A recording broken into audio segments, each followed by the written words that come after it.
السلام علیکم چچا جان، آپ خیریت سے؟ وعلیکم السلام. اچھے زندگی گزر رہی اور تیرے حال چال سنا. کیا کر رہا تو آج کل؟ 2 سال سے مستری کام پہ بھی نہیں آ رہا. اچھے مجھے 500 روپے ملتے تھے وہ بھی بند ہو گئے. اب تیرا گزارا کیسا ہو رہا؟ چچا جان، اللہ نے مجھ گنہگار پر رحم فرمایا اور مجھے شیطان کے شکنجے سے نکال کر اپنے کلام سے جوڑ دیا. کیا مطلب پہلے تو گناہ کرتا پھرتا تھا اور روپیہ پیسہ کمانے کے شیطان کے کاموں میں سے؟ چچا جان، میرا یہ مطلب نہیں ہے، بلکہ میں لاک ڈاؤن سے پہلے مدرسہ عروج الاسلام معروف میں پڑھتا تھا. پھر جب لاک ڈاؤن میں مدرسہ بند ہو گیا تو میں آپ کے ساتھ مستری کام پر آنے لگا اور جو 500 روپے روز مجھے ملتے تھے ان پیسوں کو میں نے جمع کر کے 19,000 کا اینڈرائڈ موبائل لے لیا اور دن رات فلمیں دیکھنا، گانے سننا، بس میرا یہی مشغلہ تھا. اور جو 10 پارے میں نے مدرسہ عروج الاسلام معروف میں حفظ کیے تھے وہ بھی سب بھول گیا تھا. مگر اللہ کا مجھ پر کرم ہوا اور ایک دن میں مستری کام سے آ رہا تھا کہ حضرت مولانا شبیر عمر صاحب دعوت برکاتہم جو معروف مدرسے کے محتمم صاحب ہیں مجھے ملے اور مجھے دیکھ کر افسردہ ہوئے اور میرے سر پر شفقت سے ہاتھ رکھ کر فرمایا، بیٹا تو حافظ قرآن بن جا، اللہ تمہیں دنیا و آخرت میں عزت سے نوازے گا. حضرت کی بات میرے دل میں اتر گئی اور میں مدرسہ عروج الاسلام معروف میں آ گیا اور دیکھو آج میں حافظ قرآن بن رہا ہوں اور آئندہ سال اسی مدرسے میں عربی اول میں داخلہ لے کر انشاءاللہ عالم بھی بنوں گا. شاید تو باولا ہو گیا. تو حافظ عالم بن کر کیا کرے گا؟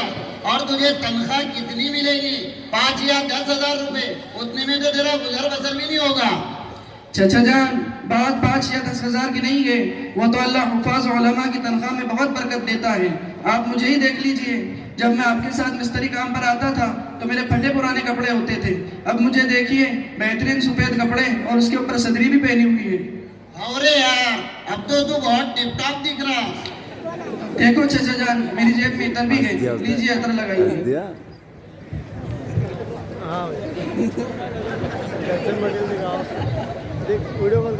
چچا جان، اصل بات یہ ہے کہ ہمارے پیارے نبی صلی اللہ علیہ وسلم نے فرمایا، خیرکم من تعلم القرآن وعلمہ، کہ تم میں بہترین شخص وہ ہیں جو قرآن کو سیکھے اور سکھائے.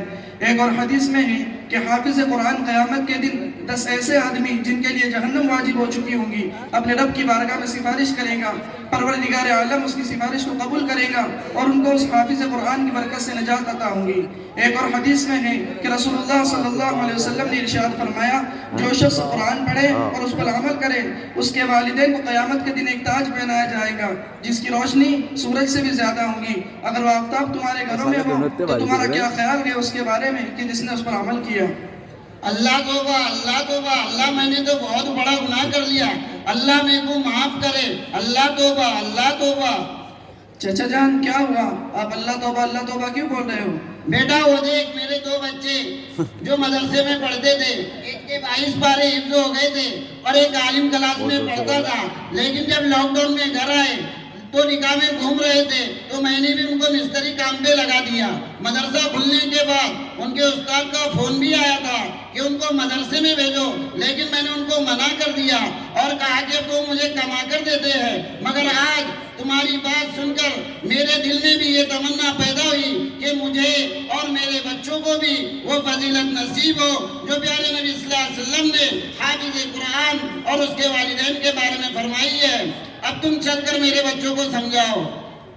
چلیے ہم چل کر ان کو سمجھاتے ہیں، ہو سکتا ہے ہمارے سمجھانے کی وجہ سے اللہ ان کا دل بدل دے. ارے یار، ہمارے بڈھے نے کس کو لے کر آ گیا؟ السلام علیکم دوستوں، کیسے ہوں؟ وعلیکم السلام. اور بھائی اچھے ہیں؟ دوستوں تم نے پڑھائی کیوں چھوڑ دی؟ نہیں رے بھائی، مدرسے میں صبح 4 بجے سے اٹھنا پڑتا، ان گھر کی بہت یاد آتی. جانے جا، تو ذرا کام کر دو، ہم کو بہکانے کی کوئی ضرورت نہیں ہے. دوستوں میں تمہیں بہکا نہیں رہا ہوں، سمجھا رہا ہوں. جو حافظ عالم بنتا ہے اس کی دنیا والے بھی عزت کرتے ہیں اور آخرت میں بھی اس کی عزت ہوگی. ایک بات بتاؤ، کیا تمہارے دوست اور تمہارے گھر والے تمہاری عزت کرتے ہیں؟ ارے اڑے، جب بھی کوئی چیز ہے کیا؟ آج کے زمانے میں اس کا مال ہے، اس کی عزت ہے. ہم کو دے جتنا کہ 500 روپے کماتے، 200 روپے گھر والوں دیتے، 300 ہم رکھتے. ہم بھی خوش، گھر والے بھی خوش.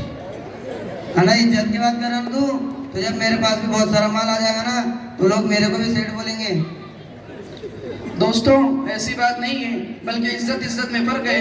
ایک عزت جو مال و دولت کی وجہ سے ہوتی ہے جس میں مطلب اور غرض چھپی ہوتی ہے، اور ایک عزت علم دین کی وجہ سے ملتی ہے جو من جانب اللہ ہوتی ہے. جس کی وجہ سے لوگ دل سے عزت کرتے ہیں، جس میں نہ کوئی غرض ہوتی ہے اور نہ کوئی مطلب ہوتا ہے۔ مجھے دیکھو میرے دوست، یہاں تک کہ میرے والدین بھی میری دل سے عزت کرتے ہیں اور مجھے کبھی میرے نام سے نہیں پکارتے بلکہ حافظ صاحب کہتے ہیں۔ ہاں رے سچی بول رہے یہ، ہمیں معاف کر دو اور ہمارے لیے دعا کرو کہ اللہ تعالیٰ ہمیں بھی حافظ قرآن اور عالم دین بنا دے۔ اللہ تمہیں بھی حافظ قرآن اور عالم دین بنائے۔ دوستوں، میری رائے یہ ہے کہ تم دونوں بھی مدرسہ عروج الاسلام معروج میں داخلہ لے لو، اس لیے کہ وہاں کا نظام بہت اچھا ہے اور دینی تعلیم کے ساتھ عصری تعلیم کا بھی بہت بہترین انتظام ہے۔ محتمم صاحب، ناظم صاحب اور اساتذہ کرام طلباء کے ساتھ بہت ہی شفقت کے ساتھ پیش آتے ہیں۔ چچا جان، یہ لو حضرت مولانا شبیر صاحب کا نمبر 9765 211265 اور حضرت سے ان دونوں کے داخلے کے بارے میں بات کر لو، انشاءاللہ داخلہ ہو جائے گا۔ چلیے اب میں چلتا ہوں۔ السلام علیکم ورحمۃ اللہ وبرکاتہ۔ وعلیکم السلام، شکریہ۔